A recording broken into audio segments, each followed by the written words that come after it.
Hey, soccer fans, Nick here with the Feed the Fire podcast, coming to you talking all things Major League Soccer and the Chicago Fire. A little bit late in the week, had some issues with StreamYard, had some issues at work, a lot going on there. Also, I ended up at, I think, 5 baseball games this week between my youngest son's T-ball coach pitch league and my middle child's kid pitch 10 and under baseball league. There's been a lot of baseball to watch, that's for sure. But you know what? It's great to see that when the kids get their uniforms on and their spikes on, they're still out kicking the soccer ball around in the driveway before we head out to the game. So I think one of them will at least come back to the beautiful game here. But like I said, it is a Thursday night. Getting ready to watch Chicago Fire take on Nashville SC at home this week. We're going to talk a little bit about that matchup, but of course, we have to recap the big victory that Chicago had last weekend against DC United. Both rosters very depleted due to international call-ups and injuries, and it was the Fire that didn't just get the best of DC. I think the Fire got the best out of every single one of their players. And just to kick it off, I got an email from a friend of the show here, Ryan, who says, "Hey, Nick, man, I had the weirdest dream about that Chicago DC game. Barlow had a hat trick, and we scored 7. If only that was a reality. Looking forward to the next episode." Ryan. Yeah, Ryan, you're right. It did feel like we were dreaming. I didn't get a chance to watch the game live. We were out baseball games, but as the scores kept coming in, I couldn't help but laugh. And even my wife was looking at me like, "How many did they score yet?" It did feel like a dream. It was surreal, and then just to see them continue. You know, when you're up by that many goals, to continue pushing forward, and then to see Gutierrez get the 7th one coming in off the bench, just a fantastic performance by the squad. You don't want to take too much out of it, though. You don't want to get too high with the highs. You don't want to get too low with the lows. And that's how I think this team is going to be, especially under Greg Berhalter. We have seen them have to bounce back after bad losses to Nashville, to New York City, and they have done just that. And so we have seen them have to manage their highs after winning a couple U.S. Open Cup games, after the big win at Charlotte, which apparently is one of the hardest places in the country to play as far as MLS goes. But the Chicago Fire pulled a 4-1 win, a 4-1 victory there. So the Chicago Fire are adopting that very steady level-headedness that Greg Berhalter is instilling in them. But perhaps the story of the match was Tom Barlow. Tom Barlow with the hat trick, just a phenomenal performance from him. He made all the right runs. His finishing touch was on. He continued to have that high work rate. And while we are very, very critical of a striker who does not score goals and who is there mostly for his work rate and for his what do you want to call it? Contributions on the training pitch, professionalism, veteran leadership, whatever you want to look at, those intangibles that he brings. Because we know he's not really pushing Hugo Kuipers for the starting spot. We know he's really not pushing any of the other players for a starting spot. He is that sub off the bench, late game situation who might give you one, who's going to pressure the opposing team, continue to press. But for him to start in place of Kuiper and to put in the shift that he did, we've got to give credit when he does have these. Like I've been telling, all my colleagues at work, and like I tell my kids, you celebrate the wins. You don't dwell on the losses, but you celebrate the wins, no matter how big and little they are. This was a big win for the Chicago Fire and for Tom Barlow. Like it's hard to imagine him not hearing the criticism about his play and lack of production from a goal scoring perspective. So I know this was a huge moment for him. You heard his post-game stuff, or if you haven't, go onto the Fire's website, listen to his post-game stuff. Stays very humble, and he's just happy that he could help the team get a win. I don't know how many post-game interviews he's done in his career because of his lack of goal-scoring production. But this was a good one for him, and especially to see him continuing to play at a high level throughout this game when it was clearly in hand for the Fire. Here's what MLS had to say about the player of the match day. Across the entire league, there was no one better than Tom Barlow this past weekend. The article continues that Tom Barlow had a career game to lead Chicago Fire to a massive road win and earn MLS Player of the Match Day for Match Day 18. Making his first start of the season in place of injured Hugo Kuipers, Barlow scored his first ever MLS hat trick as Chicago crushed DC 7-1 at Audi Field. Saturday's 7-goal outburst matched a club best mark set on July 4th, 2001 during a 7-0 rout of Kansas City. In the process, Barlow became the first Fire player to score a hat trick since Nemanja Nikolic on October 15th, 2017 against the Union. Chicago, whose 35 goals in 2025 are second only to reigning Supporters Shield winners Inter Miami's 36, are the third team to net 7 goals in a game this season, joining Nashville, who hung 7 on Chicago, and the Red Bulls, who put 7 up against the Galaxy. This is the first Player of the Match Day award for Barlow in his 7-year MLS career. He's the first Fire player to take home those honors since Kuipers won it in Match Day 24 of last season. The MLS Player of the Match Day is selected each match day of the regular season by media and fan voting in a process conducted by MLS Communications. A panel of journalists from the North American Soccer Reporters comprises 75% of the vote, while Instagram fan vote represents 25% of the voting. NASR consists of members of print, television, radio, and online media. So that's a little bit into the trivia for Tom Barlow, for the hat tricks for the Fire, for how the process goes, and looking at DC United at the specific match. Let's recap it a little bit. Haile Selassie gets the goal scoring started in the 8th minute. It's Jonathan Bamba in the 24th, and Tom Barlow adds 2 more before halftime in the 30th and the 44th. So the Fire are now up 4-0 at halftime. Things seem to be pretty in hand. We're all kind of waiting for Berhalter to make the right substitutions. We're seeing what DC United does coming out of the locker room. If they get a quick one, maybe we start to get some of that PTSD going as Chicago Fire fans, and like, oh gosh, if they can somehow come back and score 4 in the second half and it's a 4-4 draw, but we're still confident. It's a different kind of Fire team here. But Don Badji gets one in the 60th, and I think everyone kind of went, is that little bit of doubt kind of creep back in? But then Barlow restores the 4-goal lead in the 65th, or I'm sorry, Zinckernagel restores the 4-goal lead in the 56th. Barlow adds the 6th in the 65th, and Gutierrez gets it in stoppage time in 90+1. Not the greatest statistical game from the Fire, only 42% possession, only 81% passing accuracy on 396 total passes. But from an offensive output, 15 shots, 11 on goal, and expected goals of 2.4. So really, really good opportunities that the Fire were taking, or that they were being given by a struggling DC United team. And that's why I don't want to read too much into this. Like, this is a game to remember. It's a fun one. But if you're thinking about a pivotal moment in the Chicago Fire's season thus far, I don't think this is it. I think this is just a Fire team who has a little bit more depth, who has a little bit better players deeper in the roster, a Fire team who was motivated and coming out and just taking full advantage of everything that DC United offered them. You know, DC had 14 shots, but only 3 of them were on goal. However, they did end up with a 2.2 expected goals on the night. So they did have some really high percentage chances there against the Fire, and only could convert the 1.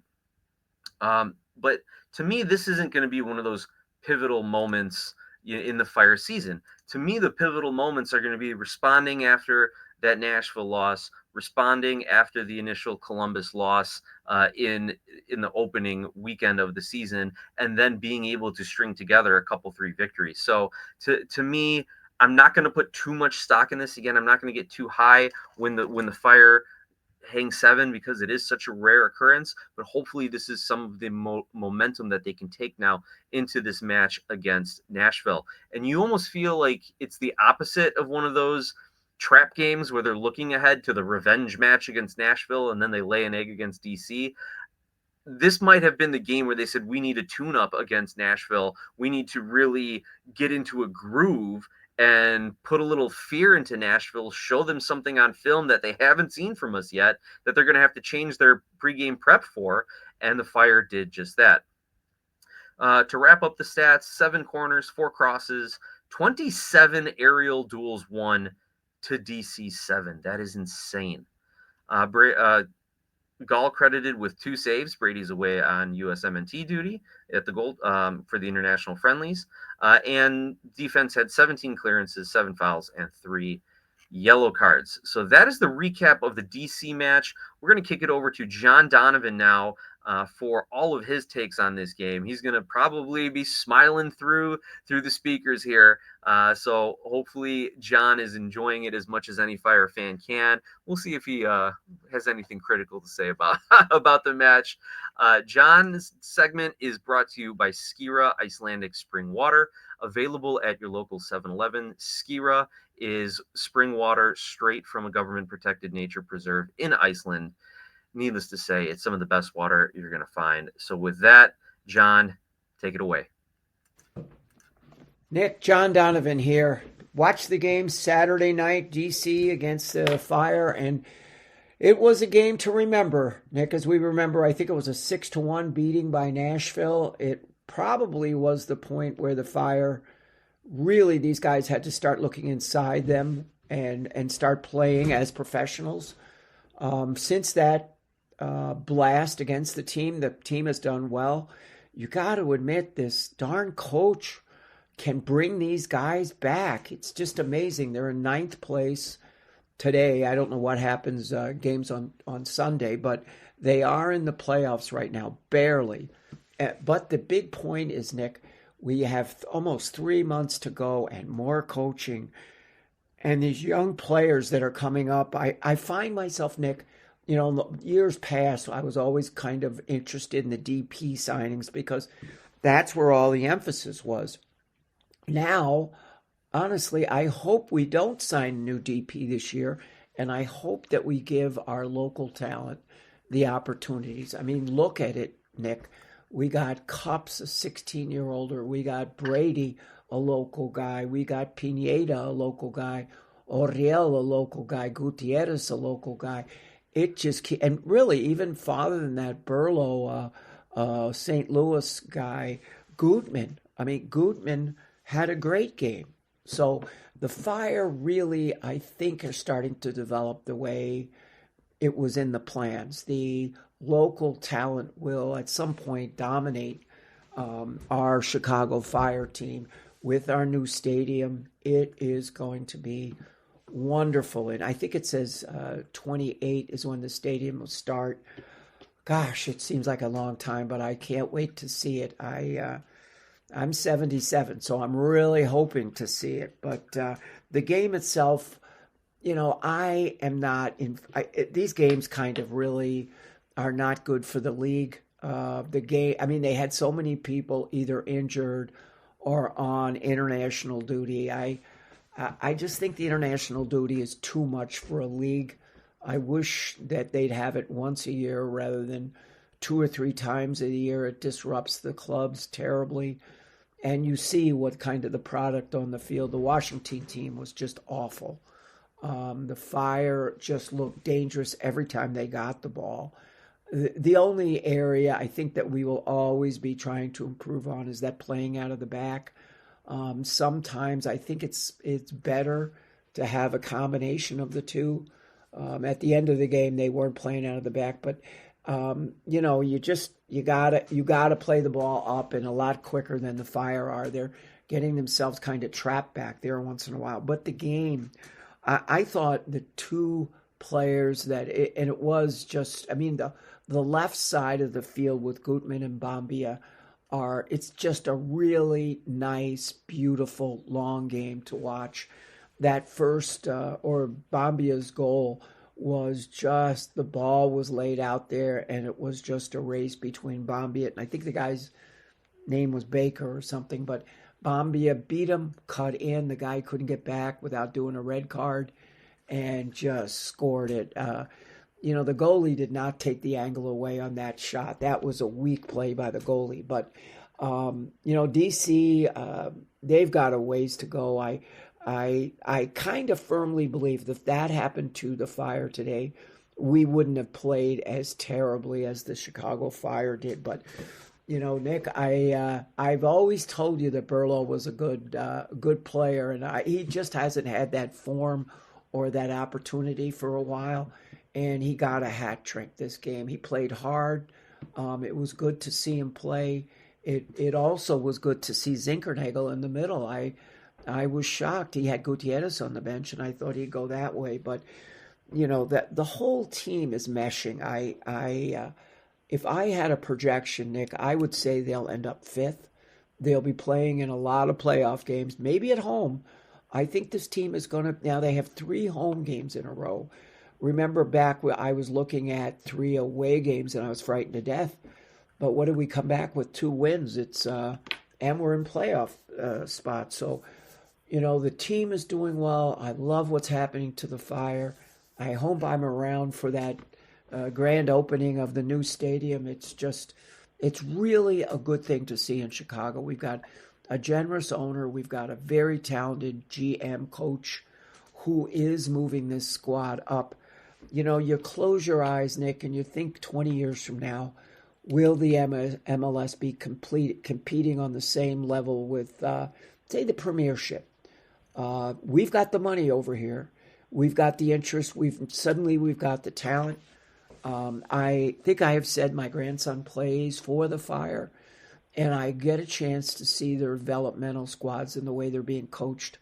And Nick, it is solid. There's a team, a 10-year-old team right now that I'd put up against a lot of high school squads around here.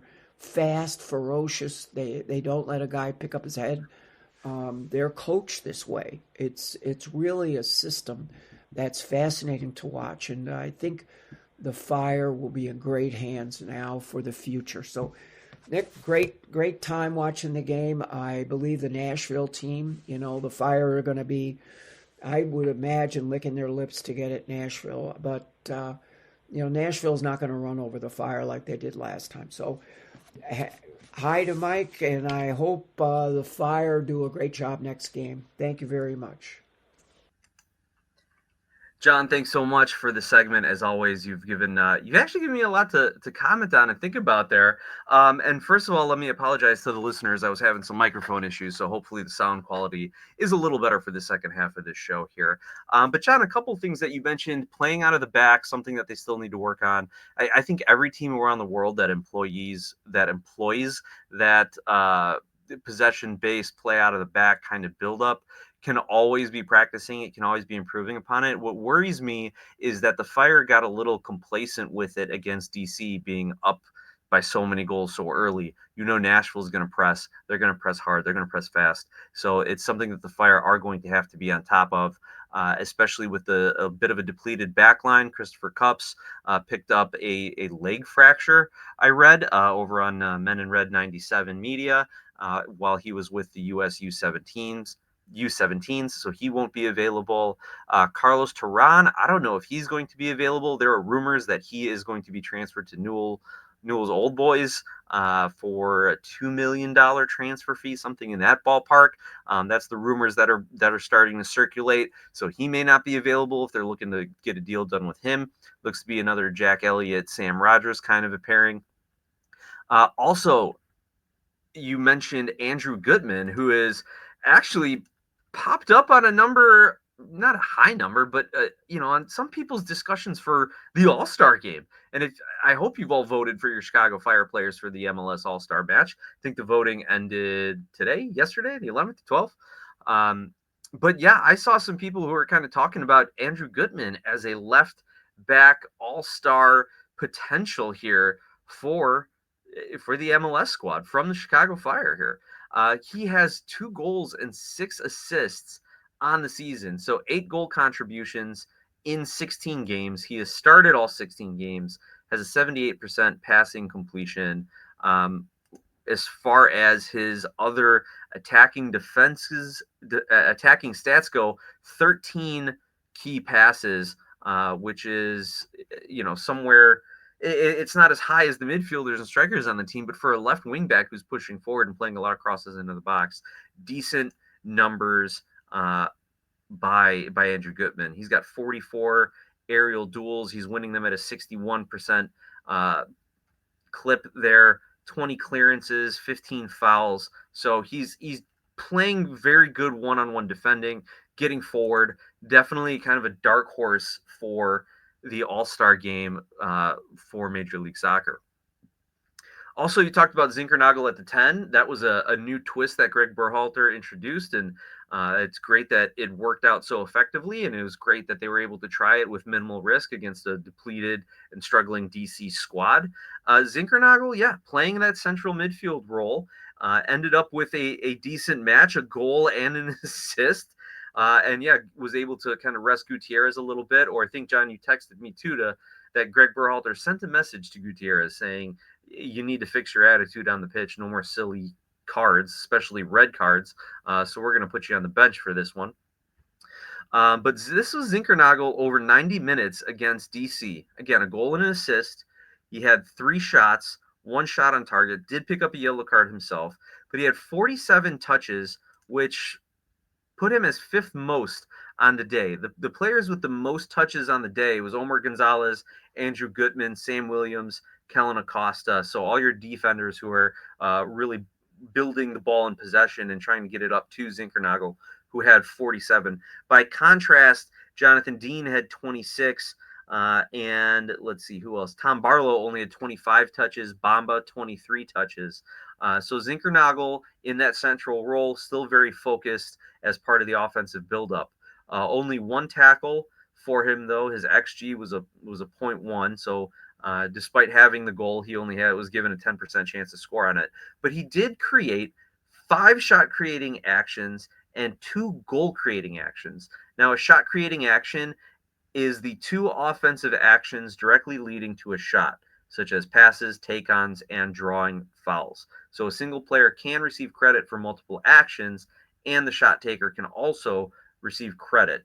So that's the shot creating action. Goal creating action are the 2 offensive actions leading directly to a goal, such as passes, take-ons, and drawing fouls, and a single player can receive credit for multiple actions, and the shot taker can also receive credit.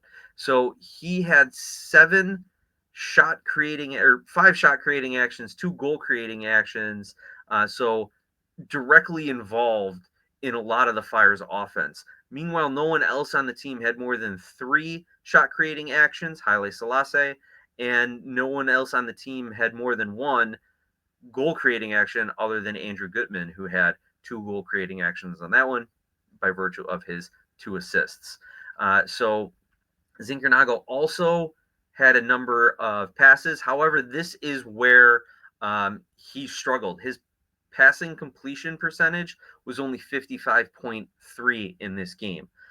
He did have a number of carries, but not very many progressive carries, which would be moving the ball toward the opponent's goal line at least 10 yards from its furthest point in the last 6 passes. So he was playing a lot of so the whole team, in fact, was playing a lot of side-to-side ball. Zinckernagel it appeared, trying to play a lot of through balls, slipping them through to an on-rushing winger or to Barlow. So his completion percentage was very, very low. Depending on the style of play, if they want to have more possession and build up in the midfield, I would hope that would improve in this game against Nashville, assuming that he continues to play as a number 10, though I think against Nashville, you want to have that traditional Pineda, Orahel, Gutierrez midfield, Zinckernagel, Bamba on the wings, and Kuipers up top, assuming he's back from injury. So it was an interesting little wrinkle. He played the part well, but there were still things to be desired. I think this is one of those games where Berhalter's really going to look at it and say, can we do this against the better teams in the league? Can we do this against, let's say, their next opponent, Nashville SC, who comes to Chicago sitting 4th in the table on 29 points. They've got 8 wins, 4 losses, 5 draws, a goal differential of +9. They have an away record of 2 wins, 3 losses, and 2 draws. So the Fire, who are currently sitting in 10th, just outside the play-in game on the tiebreaker to Charlotte, the Fire still only have 1 win at home, and it's that road record, 6 road wins, I think best in MLS, most road wins in MLS. That is correct as I quickly glance up and down the standings here. No other team in MLS has 6 road wins. Philly has 5. Cincinnati has 4, and New England also has 4, at least in the Eastern Conference. A couple teams in the Western Conference with 4 road wins, Vancouver and Minnesota. But the Fire getting their points on the road, they need to start getting some at home now. And I know they're looking forward to this Nashville match. I know the fans are looking forward to the Nashville match. But here's the thing, since that embarrassment, that absolute disaster against Nashville at the end of April when the Fire lost 7-2 and were they down 6-0 or 7-0 before they got their 1-2. Nashville has played 9 games, both MLS regular season and US Open Cup.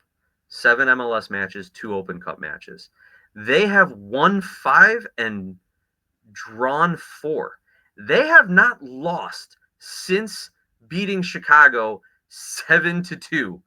1-1 draw at Atlanta, 1-0 victory against Chattanooga in the Open Cup, 2-1 victory versus Charlotte, 2-1 victory versus Red Bulls, 0-0 draw versus DC, 3-2 victory at Orlando in Open Cup, 2-1 at Toronto victory, 2-2 draw at Columbus, and a 2-2 draw versus New York City in Nashville. So Nashville is in a fine run of form, though if the Fire can get some offensive momentum, can Nashville end up scoring 3 or 4 goals to really solidify the win for them, or will Nashville be held to 1 or 2 and potentially a draw in Chicago?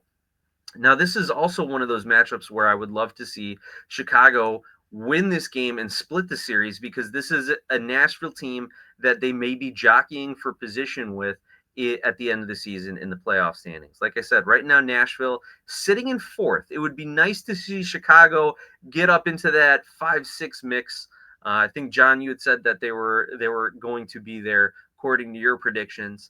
So it'd be nice to see Chicago get into that mix, especially because there's only 3 points between 5th place New York City and 10th place Chicago Fire. So if they can get up there, this is a Nashville team that they will need to potentially that they'll have to take points from if they want to jump them, or at least maybe send a message before meeting them in that 4-5 matchup, if that's the case, if Nashville stays in that 4 spot. So there's a lot of implications here. There's a lot that the Fire are going to want to do against this Nashville team, who is very similar to the Fire in how they play. Defensively, they like to press, they like to counter press, they like to high press, and offensively, they'll build from the back. They will play those long diagonal balls. Stuff we saw BJ Callahan and Greg Berhalter try to do together with the USMNT team. And really, they've both taken it to the next level with their respective clubs here. What the international game, what they couldn't implement in the international game. So I'll leave it at that. I don't want to make this a post-mortem on their international coaching tenures or what's going on with the USMNT, because we could be here all weekend talking about what's going on with the USMNT and their just miserable approach to things lately. But by the way, I will say my other team, Greece, ended up winning 4-1 against Slovakia and 4-0 against Bulgaria in international friendlies last week. So anyone wants to jump on the Greece bandwagon, let's cheer them on. Hopefully they can qualify for World Cup 2026, because that would be phenomenal. Only their 4th World Cup if they were to qualify for it. But that being said, I really do see Chicago getting a result at home against Nashville. I think it'll end up being a 2-2 draw. The Fire roster is a little bit depleted. I saw Zinckernagel had a I don't want to say the rumor. It's been said that Zinckernagel had a pre-planned time off and will not be with the team this week. Also, a couple other things to keep in mind for this weekend's matchup against Nashville SC. If you're attending as a fan, it is the doubleheader. The Chicago Stars have the early kickoff, I think, at 4:00, and you'll get to see a match. Your Chicago Fire ticket gets you into both matches. You can see a Stars match at 4, then you can see the Chicago Fire kickoff at 7:30. So make sure you get out early. You enjoy that. I don't know if they're allowing in and out between the 2 matches. I'm not sure they are. So just keep that in mind, or double check with security when you get there if they're going to let you out after the Stars match, if you want to go back and tailgate a little bit more and then come back in. So just keep that in mind. But also, I saw that the club announced they are doing a Chicago celebration autograph session starting at 6 o'clock in the South Courtyard. They're going to have Yuki Nagasato, Scott Darling, Will Perdue, Israel Adonijay, Otis Wilson, Ron Kittle, and oh yeah, by the way, CJ Brown also will be there signing autographs in the South Courtyard from 6 to 7 o'clock. So make sure you get out there and bring a little bit of your memorabilia. Maybe they'll allow you to sign some of those CJ Brown. Were those CJ Brown bobbleheads? No, those were Zach Thornton bobbleheads. Maybe they'll allow you to sign some of your Fire memorabilia there. So go check that out. But with that, Fire fans, I'm going to let you go. Sorry if this was a little bit of a scattered episode, because that's how I'm feeling between, half a dozen youth baseball games every week and a crazy workload. On a good note, we continue to grow, hire and grow our company. But what does that mean for my mental health? It means that I am doing 3 and 4 interviews a week and also training new employees while trying to manage my current workload. So it's a little bit much, but it's all going to be worth it. If you're in the insurance industry, reach out. And if you just want to talk Fire, reach out. GlassHouseSoccer@gmail.com. Glasshouse Soccer on the socials. Like, subscribe, rate, review, share the show, and as always, let's go Fire.